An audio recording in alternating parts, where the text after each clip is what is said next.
گزشتہ ہفتے ہم سورہ آل عمران کی آیت 23 تک کی تفسیر سماعت کر چکے تھے۔ اب انشاءاللہ اس سے آگے کی تفسیر کا ہم آغاز کرتے ہیں۔ اللہ تبارک و تعالیٰ نے سورہ آل عمران کی آیت 24 میں ارشاد فرمایا، ذَلِكَ بِأَنَّهُمْ قَالُوا لَن تَمَسَّنَا النَّارُ إِلَّا أَيَّامًا مَّعْدُودَاتٍ۔ یہ جرت انہیں اس لیے ہوئی کہ وہ کہتے ہیں ہمیں ہرگز آگ نہ چھوئیں گی مگر گنتی کے دن۔ اس کی تفسیر ہم سورہ بقرہ میں بھی سماعت کر چکے ہیں۔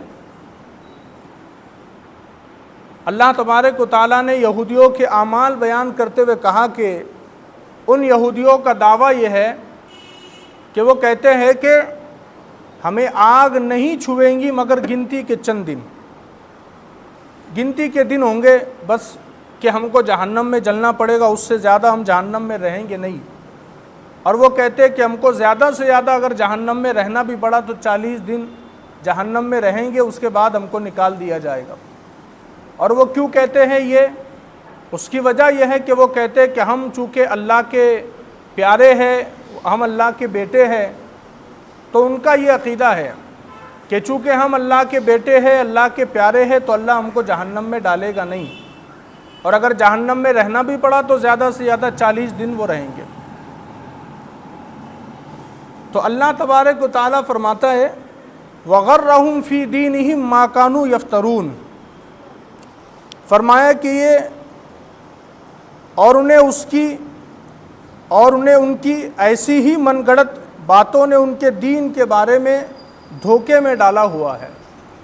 یعنی کہ یہ من گڑت بات ہے۔ اللہ نے تو کوئی یہودیوں سے وعدہ نہیں کیا کہ ہم 40 دن تم کو جہنم میں ڈالیں گے۔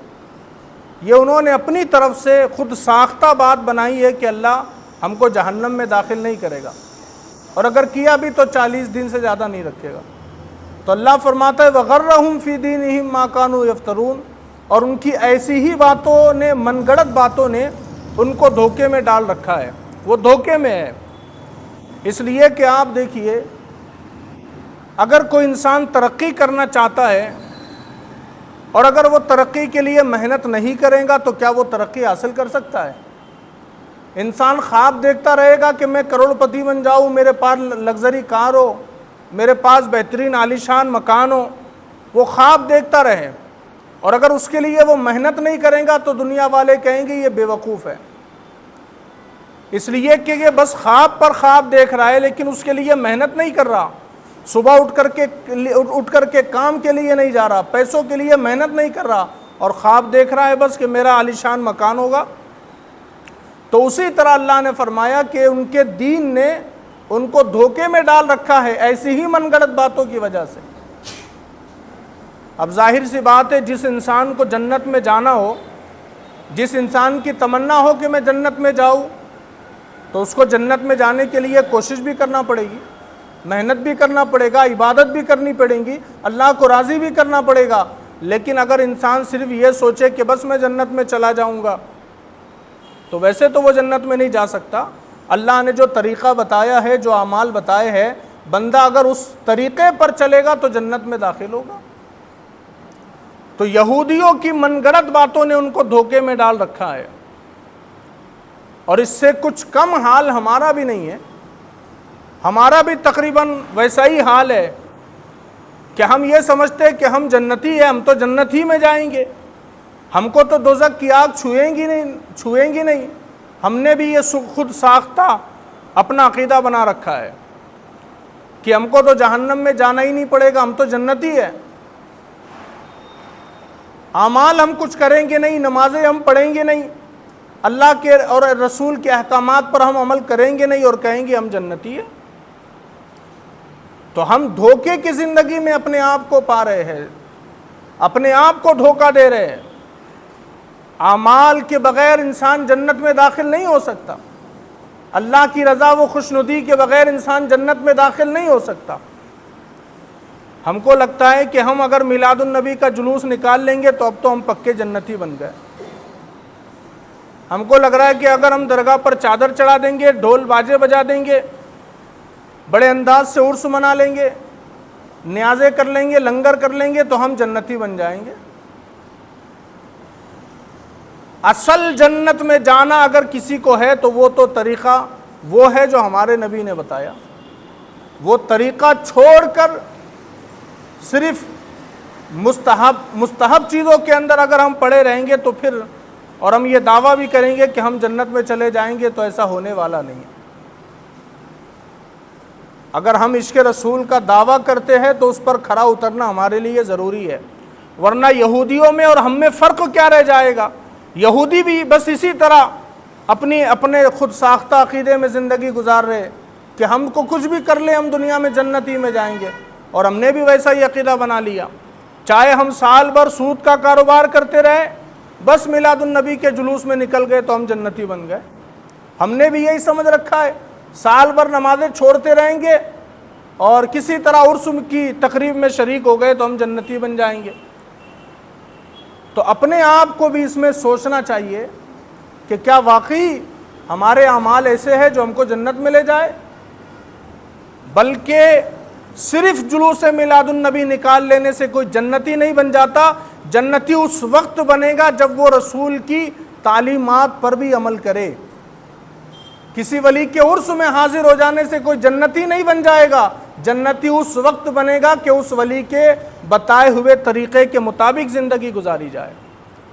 تو یہودیوں کا عقیدہ یہ ہے کہ ہم کچھ بھی کر لیں گے جنت میں جائیں گے۔ تو ہم سورہ بقرہ میں سن چکے، اللہ نے کہا کہ اللہ نے تو تم سے کوئی وعدہ نہیں کیا، اور اگر اللہ نے کوئی وعدہ کیا ہو تو بتاؤ کہ تم کو اللہ جنت ہی دے گا۔ تو اللہ نے فرمایا یہاں پر کہ انہیں اس لیے جرت ہوئی کہ وہ من گڑت باتوں کے اندر لگے ہوئے ہیں، انہوں نے خود ساختہ اپنے عقیدے بنائے ہوئے ہیں۔ اور اس کی مثال بھی میں آپ حضرات کو دے چکا ہوں کہ اگر کوئی انسان امیر بننا چاہتا ہے اور اس کے لیے محنت نہیں کرے گا تو وہ امیر کبھی بن ہی نہیں سکتا۔ تو اگر آپ کا کوئی گول ہے تو اس کے لیے آپ کو محنت تو کرنا پڑے گا۔ جنت اتنی سستی نہیں ہے کہ ہم صرف دعویٰ کر لیں گے تو جنت میں چلے جائیں گے، دو چار نعرے لگا لیں گے تو جنت میں چلے جائیں گے۔ جنت اتنی سستی چیز نہیں ہے۔ اگر اتنی سستی ہوتی تو بزرگان دین رات بھر عبادت نہیں کر رہے ہوتے، پورا سال روزے نہیں رکھ رہے ہوتے۔ تو ہم کو چاہیے کہ ہم اعمال کی طرف پلٹے، جو اللہ رسول نے ہم کو طریقے بتائے اس طریقے پر چلے، تبھی ہم کو کامیابی مل سکتی ہے۔ پھر اللہ نے سورہ آل عمران کی آیت 25 میں ارشاد فرمایا فَكَيْفَ إِذَا جَمَعْنَاهُمْ لِيَوْمٍ لَا رَيْبَ فِيهِ، تو کیسی حالت ہوں گی جب ہم انہیں اس دن کے لیے اکٹھا کریں گے جس میں کوئی شک نہیں ہے۔ یعنی کہ پہلے تو دعوے کر لیے یہودیوں نے کہ ہم جہنم میں نہیں جائیں گے، جنتی میں جائیں گے، تو اللہ نے فرمایا کہ تم نے دعوے تو بڑے کر لیے، لیکن فَكَيْفَ إِذَا جَمَعْنَاهُمْ، کیسی حالت ہوں گی تمہاری جب ہم تم کو جمع کریں گے اس دن، لِيَوْمٍ لَا رَيْبَ فِيهِ، جس میں کوئی شک نہیں ہے۔ میدان محشر میں کوئی شک نہیں ہے، قیامت کے دن کے بارے میں کوئی شک نہیں ہے، وہ تو دن قائم ہونا ہے۔ اور اس دن جب اللہ سب کو جمع کرے گا تو کیسی حالت ہوں گی؟ جب پتہ چلے گا یار ہم تو سمجھتے رہے کہ لوگوں کو کھانا کھلا دینے سے ہم جنت میں چلے جائیں گے، لیکن یہاں تو معاملہ ہی کچھ اور ہے۔ جب حشر کے میدان میں جمع ہوں گے تب پتہ چلے گا کہ ہم تو یہ سمجھتے رہے کہ خالی جمعہ بھی پڑھ لیے تو کافی ہے، لیکن قیامت کے دن پتہ چلے گا صرف جمعہ پڑھنا کافی نہیں تھا، روزانہ 5 وقت کی نمازیں پڑھنا ضروری تھا۔ آج تو ہم خواب و خیالات میں ہے، قیامت کے دن پتہ چلے گا کہ کاش میں فلاں نیکی کر چکا ہوتا تو آج مجھے اس کا فائدہ ہوتا۔ اور حضور نے تو فرمایا کہ کوئی نیکی اس لیے مت چھوڑ دو کہ وہ چھوٹی ہے، اور کوئی گناہ اس لیے مت کرو کہ وہ چھوٹا ہے۔ نہ گناہ کو چھوٹا سمجھ کر کے کرو اور نہ نیکی کو چھوٹا سمجھ کر کے چھوڑ دو، پتہ نہیں کل قیامت میں اسی نیکی کی وجہ سے ہم جنت میں چلے جائیں، اسی نیکی کے سبب اللہ ہم کو جنت دے دے، ہماری مغفرت کر دے۔ تو فرمایا فَكَيْفَ إِذَا جَمَعْنَاهُمْ لِيَوْمٍ لَا رَيْبَ فِيهِ، کیسی حالت ہوں گی جب ہم ان کو جمع کریں گے قیامت کے دن جس دن میں کوئی شک نہیں ہے۔ اور پھر کہا وَوُفِّيَتْ كُلُّ نَفْسٍ مَا كَسَبَتْ وَهُمْ لَا يُظْلَمُونَ، اور ہر جان کو اس کی پوری کمائی دی جائیں گی اور ان پر ظلم نہیں ہوگا، پوری کمائی دی جائیں گی قیامت کے دن۔ اگر آپ نے 10 گناہ کیے ہیں تو 10 گناہ کی سزا ملے گی، اس سے زیادہ کی سزا نہیں ملے گی۔ اگر آپ نے 10 نیکیاں کی ہے تو 10 نیکیوں کا اجر ملے گا، اس سے کم نہیں ملے گا، پورا اجر دیا جائے گا قیامت کے دن۔ تو وہ قیامت کے بارے میں بھی ہم کو سوچنا چاہیے، اس کے لیے بھی ہم کو تیاری کرنی چاہیے۔ ہم تو بس خالی دنیا کی فکر میں لگے ہوئے، قبر کے بارے میں ہم سوچتے نہیں، قیامت کے بارے میں سوچتے نہیں۔ قیامت کا جو دن ہوگا نا، ایک دن قیامت کا آج کے 50,000 سال کے برابر ہوگا، ایک دن۔ اس کے لیے ہم نے کیا تیاری کی ہے؟ اس کے لیے ہم نے کیا تیاری کی ہے؟ میں آپ کو بتانا چاہتا ہوں کہ اگر کسی انسان کو کہا جائے کہ بھائی تم کمپیوٹر سیکھ لو، تم کو 20,000 40,000 روپے سیلری دی جائیں گی کام کی، اگر تم کو کمپیوٹر آتا ہوگا تو 40,000 سیلری ہوگی، 50,000 سیلری دیں گے، تو وہ انسان جس کو کمپیوٹر کا کی بورڈ تک چلانا نہیں آتا ہو، وہ 40-50,000 کی سیلری کے لیے کمپیوٹر چلانا بھی سیکھ جائے گا۔ تو ہم نے دین کو اتنا سستا بنا دیا کہ 40-50,000 کی کمائی کے لیے ہم جوانی میں بڑھاپے میں کمپیوٹر تو سیکھ سکتے ہیں، لیکن اپنی آخرت کو بنانے کے لیے قرآن نہیں سیکھ سکتے، اللہ کو راضی کرنے کے لیے اس پر عمل نہیں کر سکتے۔ تو اللہ نے فرمایا کہ ہر جان کو اس کا بدلہ دیا جائے گا، جو اس نے کمایا ہوگا پورا دیا جائے گا، اس میں کوئی کمی بیشی نہیں ہوگی۔ اور پھر اللہ نے سورہ آل عمران کی آیت 26 میں ارشاد فرمایا قُلِ اللَّهُمَّ مَالِكَ الْمُلْكِ، یوں عرض کرو اے ملک کے مالک، اللہ ہے مالک ہر ایک چیز کا، تو فرمایا کہ یوں عرض کرو اے ملک کے مالک۔ اور بڑی آگے مشہور آیت ہے جو ہم سنتے رہتے ہیں، مشہور آیت، آگے کیا کہا تُؤْتِي الْمُلْكَ مَنْ تَشَاءُ وَتَنْزِعُ الْمُلْكَ مِمَّنْ تَشَاءُ، اے ملک کے مالک تو جسے چاہے سلطنت دے اور جس سے چاہے سلطنت لے لے، ساری سلطنتوں کا اختیار اللہ کے پاس ہے، وہ جسے چاہے سلطنت دے دے، جس سے چاہے سلطنت چھین لے۔ دنیا کے اندر ایسی سلطنتیں موجود تھی قیصر و کسریٰ کی کہ ان کے بارے میں انسان سوچتا تھا کہ کبھی یہ سلطنتیں ختم نہیں ہو سکتی، کبھی ان کو کوئی شکست نہیں دے سکتا، لیکن فتح مکہ کے وقت میرے نبی نے کہا تھا مسلمانوں مبارک ہو، بہت جلد قیصر و کسریٰ تمہارے ہاتھ میں ہوگا۔ تو یہودیوں نے کہا تھا کہ یہ کیسی بات ممکن ہو سکتی ہے، وہ قیصر و کسریٰ جس کی دیواروں کو کوئی ہلا نہیں سکتا، اور کیا مسلمان اس کو فتح کر لیں گے؟ اور ہوا بھی ایسا ہی۔ ایک وقت آیا کہ قیصر و کسریٰ کی چابیاں مسلمانوں کے پاس تھی۔ تو ایسی سلطنتیں، ایسی حکومتیں کہ جن کے بارے میں انسان سوچتا تھا ان کو کوئی ہلا نہیں سکتا، لیکن اللہ نے ان سے چھین لی سلطنت۔ آپ مصر کے فرعون کو دیکھیں، ایران کے نمرود کو دیکھیں، ایسی سلطنتیں کہ کوئی بیٹ کرنے والا نہیں، کوئی مقابلہ دینے والا نہیں، لیکن ہوا کیا ان کے ساتھ؟ تو پتہ چلے گا آپ کو، فرعون کو پانی میں ڈبا کر کے مار دیا گیا۔ نمرود جس کو کوئی بیٹ کرنے والا نہیں تھا، مقابلہ کرنے والا نہیں تھا، ایک لنگڑے مچھر نے نمرود کی جان لی ہے۔ وہ چنگیز خان، ہلاکو خان، منگولوں کی سلطنت کے بارے میں دنیا ڈرتی تھی، بڑی خونخوار قوم ہے، کسی سے مقابلہ، کوئی ان سے مقابلہ نہیں کر سکتا، لیکن ہوا کیا؟ سلطنت عثمانیہ کے سلطان نے مقابلہ کر کے ہرا دیا ان کو۔ وہ سکندر اعظم جو پوری دنیا پر کامیابی اور فتح کی کے خواب دیکھا کرتا تھا، پوری دنیا پر حکومت کے خواب دیکھتا تھا، ہوا کیا؟ وہ سکندر اعظم بخار سے مر گیا، اس کا سپنا ادھورا رہ گیا، اس کی خواہش ادھوری رہ گئی۔ تو بتانے کا مقصد یہ ہے کہ ایسی سلطنتیں گزری ہے کہ لوگ سوچتے تھے کہ اب ان کو کوئی ہرا نہیں سکتا، اب ان کی سلطنت کو کوئی نقصان نہیں پہنچا سکتا، ختم ہو گئی وہ سلطنتیں۔ 1000 سال تک ملک ہندوستان پر مسلمانوں نے راج کیا، کوئی سوچ بھی نہیں سکتا تھا کہ مسلمان اس حال میں پہنچ جائیں گے جس حال میں ہم ہیں۔ ایسٹ انڈیا کمپنی کے بارے میں بھی لوگوں کا خیال تھا اب وہ کبھی بھارت سے جائیں گے نہیں، لیکن ہوا کیا، وہ بھی ختم ہو گئے۔ تو سب ختم ہو گئے، لیکن اگر کوئی باقی ہے تو اللہ رسول کا نام باقی ہے۔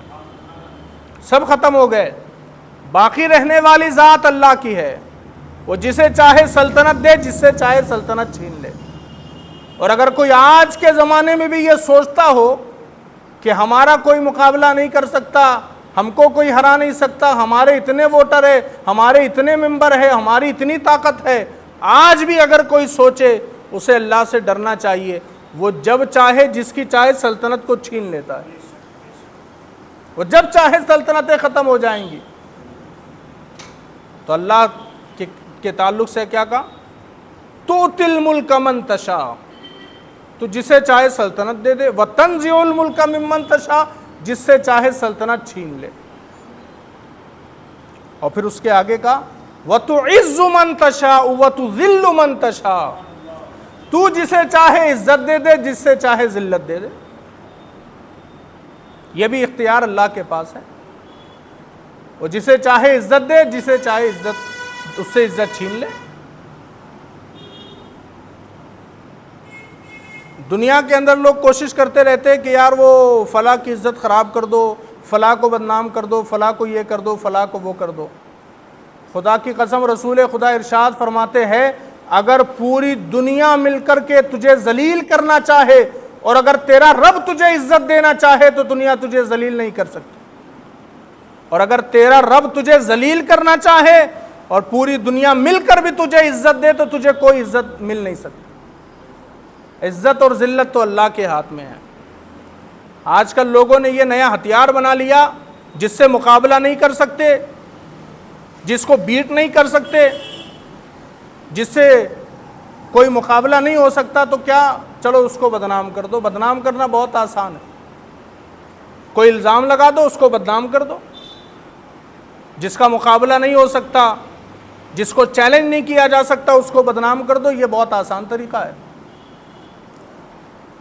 لیکن آپ دیکھیے گا بدنام کرنے کی کوششیں تو حضرت یوسف علیہ السلام کو بھی کوشش کی گئی بدنام کرنے کی، حضرت عائشہ صدیقہ کو بھی کوشش کی گئی بدنام کرنے کی، لیکن جب اللہ کسی کو عزت دینا چاہے تو کوئی اسے ذلیل نہیں کر سکتا، کوئی اس سے عزت نہیں چھین سکتا۔ اللہ جس کو عزت دینا چاہے، تو یہاں وہ کہا وَتُعِزُّ مَن تَشَاءُ وَتُذِلُّ مَن تَشَاءُ، تو جسے چاہے عزت دے، جسے چاہے ذلت دے۔ بِيَدِكَ الْخَيْرُ، اور ساری بھلائیاں تیرے پاس ہے۔ اِنَّكَ عَلَى كُلِّ شَيْءٍ قَدِيرٌ، بے شک تو سب کچھ کر سکتا ہے، سب کچھ کر سکتا ہے اللہ تبارک و تعالی۔ پھر آگے سورہ آل عمران کی آیت 27 میں فرمایا تُولِجُ اللَّيْلَ فِي النَّهَارِ وَتُولِجُ النَّهَارَ فِي اللَّيْلِ، تو رات کا کچھ حصہ دن میں داخل کر دیتا ہے اور دن کا کچھ حصہ رات میں داخل کر دیتا ہے۔ یعنی کہ اس کو آپ یوں سمجھیے کہ جب سردی کے دن ہوتے ہیں تو رات بڑی ہو جاتی ہے، دن چھوٹے ہو جاتے ہیں، اور جب گرمی کے دن ہوتے ہیں تو دن بڑے ہو جاتے ہیں، رات چھوٹی ہو جاتی ہے۔ تو وہ رات کو دن میں داخل کر دیتا ہے، دن کو رات میں داخل کر دیتا ہے۔ کبھی کبھی 6 بجے سورج ڈوب جاتا ہے، کبھی کبھی 7:15 بجے سورج ڈوبتا ہے، کبھی کبھی صبح 5:30 بجے اجالا ہو جاتا ہے، کبھی کبھی 7:30 بجے اجالا ہوتا ہے۔ تو وہ اللہ ہے، تولج اللیل فی النہار وتولج النہار فی اللیل، کبھی کبھی وہ دن کو رات میں، رات کو دن میں تبدیل کر دیتا ہے۔ اور پھر آگے کا وَتُخْرِجُ الْحَيَّ مِنَ الْمَيِّتِ وَتُخْرِجُ الْمَيِّتَ مِنَ الْحَيِّ، اور تو مردے سے زندہ کو نکالتا ہے اور زندے سے مردہ کو نکالتا ہے۔ یہ بھی اللہ کی قدرت ہے۔ وہ کیا؟ مردے سے زندہ کو نکالتا ہے۔ اب مردے سے زندہ کو کیسے نکالتا ہے؟ آپ دیکھیے، انسان پانی کے قطرے سے پیدا ہوتا ہے، وہ پانی کے قطرے سے انسان کو پیدا کرتا ہے۔ پانی تو بے جان ہے، اس میں کون سی جان ہے؟ مردہ ہے پانی۔ لیکن جب وہی نطفہ جب کسی عورت کے حمل میں جاتا ہے تو پھر اللہ اس سے بچے کو پیدا کرتا ہے، مردے سے اللہ زندہ کو پیدا کرتا ہے، اور کیا کہا، اور تو زندہ سے مردہ کو پیدا کرتا ہے۔ آپ دیکھیے کوئی پرندہ ہو یا کوئی مرغی ہو، آپ ان کو دیکھیے، یہ زندہ ہے، ان میں سے کیا پیدا ہو رہا ہے؟ بے روح انڈا، اس انڈے میں کوئی جان نہیں ہے، وہ انڈا پیدا ہو رہا ہے، اس کے اوپر کی جو پرت ہے اس میں کوئی جان نہیں ہے، زندے سے اللہ نے مردے کو پیدا کر دیا۔ اور پھر وہی انڈا ہے اگر مارکیٹ میں نکل گیا تو لوگ اس کو تل کر کے کھا رہے، اور اگر اس کو ہیٹنگ مشین میں ڈال دیا جائے تو اس میں سے چوزا پیدا ہو رہا ہے۔ تو اللہ جو ہے وہ زندے سے مردہ کو، مردے سے زندہ کو پیدا کرتا ہے، یہ اس کی شان ہے، اس کے لیے کوئی چیز محال نہیں، وہ سب کچھ کر سکتا ہے، ہر چیز پر قادر ہے۔ اور کہا وَتَرْزُقُ مَن تَشَاءُ بِغَيْرِ حساب، اور جسے چاہے بے شمار رزق عطا فرماتا ہے، بے شمار رزق اللہ جسے چاہے۔ تو رزق کا دینے والا تو اللہ ہے، وہ جسے چاہے بے حساب رزق دے دے، جسے اللہ رزق دینا چاہے اس کا رزق کوئی چھین نہیں سکتا، اور جسے اللہ رزق نہ دینا چاہے اسے کوئی رزق نہیں دے سکتا۔ تو میں نے اس سے پہلے بھی کہا تھا کہ اگر آج ہم 200 روپے، 500 روپے، 1000 روپے روز کما رہے ہیں نا، یہ اپنی محنت سے نہیں کما رہے، اللہ کے فضل سے کما رہے ہیں۔ اللہ نے رزق دینا چاہا تو ہمارے ہاتھ میں پیسہ آیا، اگر وہ رزق نہ دینا چاہے تو پھر ہمارے ہاتھ میں پیسہ نہیں آ سکتا۔ اور کہا جسے بے حساب دیتا ہے وہ جسے چاہے، بے حساب، اس کا کوئی حساب نہیں۔ حضرت ابوبکر صدیق کو دیکھے، اللہ نے بے حساب رزق دیا، سب کچھ بار بار اللہ کی راہ میں اپنا گھر لٹا دیا، لیکن پھر اللہ رزق دے دیتا حضرت ابوبکر صدیق۔ حضرت عثمان بن عفان نے سب کچھ لٹا دیا، لیکن اللہ پھر رزق دیتا ہے حضرت عثمان بن عفان۔ ایک بڑی پیاری بات مجھے یاد آ گئی، حضرت عثمان بن عفان رسول کے داماد ہے، نور النور ہے، دو نور والے ہیں، ذو النورین۔ حضرت عثمان بن عفان جب مدینے میں گئے نا تو ایک کنواں تھا، وہ یہودی کا کنواں تھا، تو حضور نے کہا کہ جو اس کنویں کو خرید کر مسلمانوں کے لیے وقف کر دے میں اسے جنت کی بشارت دیتا ہوں۔ توجہ سے سنیے گا، حضرت عثمان گئے یہودی کے پاس، کہا کنواں بیچنا چاہتا ہے؟ کہا نہیں بیچتا۔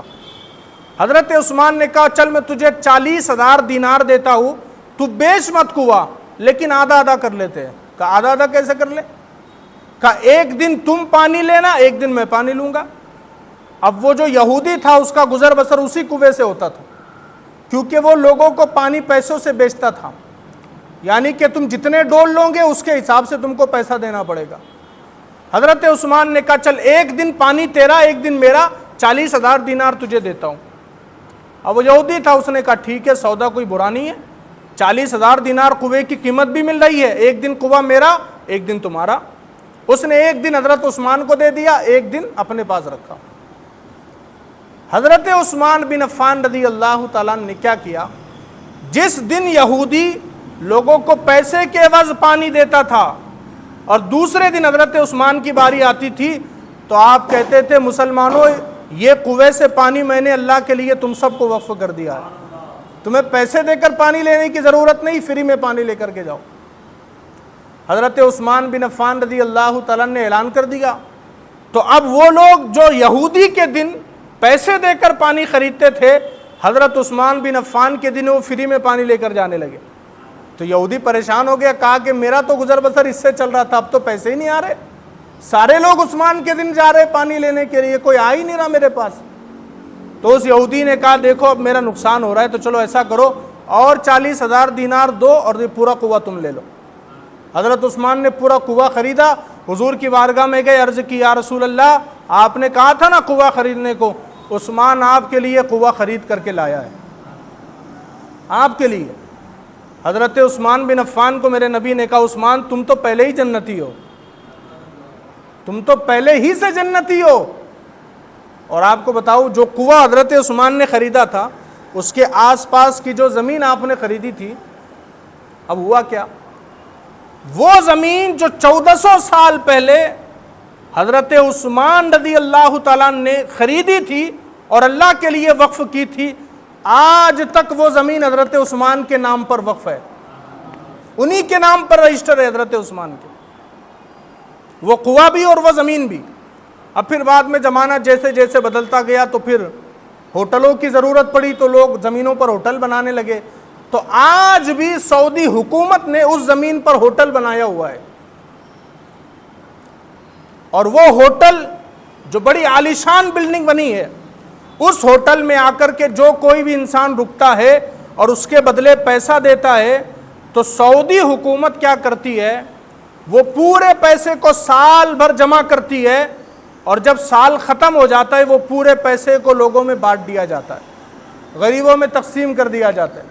آپ جان کر کے حیران ہو جاؤں گے، حضرت عثمان بن عفان نے 1400 سال پہلے اللہ کی بارگاہ میں جو پیسے خرچ کیے تھے اس کا ثواب انہیں اس وقت تو ملا ہی تھا، لیکن آج بھی اس ہوٹل سے جو آمدنی ہوتی ہے اس کی قیمت ہے 400 کروڑ روپے سالانہ۔ اس ہوٹل سے آج بھی 400 کروڑ روپے سالانہ انکم ہو رہی ہے، آمدنی ہو رہی ہے، اور ہر سال 400 کروڑ روپے عثمان بن عفان کے نام سے غریبوں میں تقسیم کیے جا رہے ہیں۔ تو 1400 سال سے وہ ثواب آج بھی جاری ہے۔ تو اللہ جسے چاہے بے حساب رزق عطا فرما دے۔ اور پھر اس کے بعد اللہ تبارک و تعالیٰ نے سورہ آل عمران کی آیت 28 میں ارشاد فرمایا، لا يتخذ المؤمنون الکافرون اولیاء من دون المؤمنین، مسلمان کافروں کو اپنا دوست نہ بنا لے مسلمانوں کے سوا۔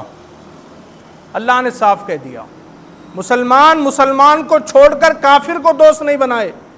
کسی کافر کو دوست بنانا، اس سے دلی تعلق بنانا اسلام میں حرام و ناجائز ہے۔ اسلام میں حرام ہے کسی کافر کو دوست بنانا، دلی تعلق پیدا کرنا۔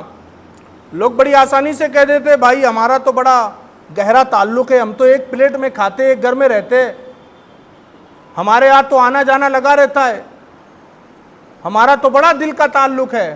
اللہ نے کہا کہ یہ مسلمان کے لیے جائز نہیں کہ وہ مسلمان کو چھوڑ کر کافر پر اعتبار کرے، کافر سے دوستی کرے۔ لیکن آگے یہ بھی فرمایا، وَمَنْ يَفْعَلْ ذَلِكَ فَلَيْسَ مِنَ اللَّهِ فِي شَيْءٍ إِلَّا أَن تَتَّقُوا مِنْهُمْ تُقَاةً، فرمایا اور جو کوئی ایسا کرے گا اس کا اللہ سے کوئی تعلق نہیں، مگر یہ کہ تمہیں ان کا کوئی ڈر ہو۔ یعنی کہ اللہ نے کہہ دیا کہ مسلمان کو چھوڑ کر کافر کو دوست نہیں بنا سکتے، اور اگر کسی نے بنا لیا تو اس کا اللہ سے کوئی تعلق نہیں۔ اب فیصلہ ہم کو کرنا ہے کہ ہمیں اللہ سے تعلق بنانا ہے یا کسی غیر مسلمان سے تعلق بنانا ہے، یہ ہمارا فیصلہ۔ ہم کو اللہ کے قریب ہونا ہے یا کسی غیر مسلم کے قریب ہونا ہے، اللہ نے تو صاف کہہ دیا۔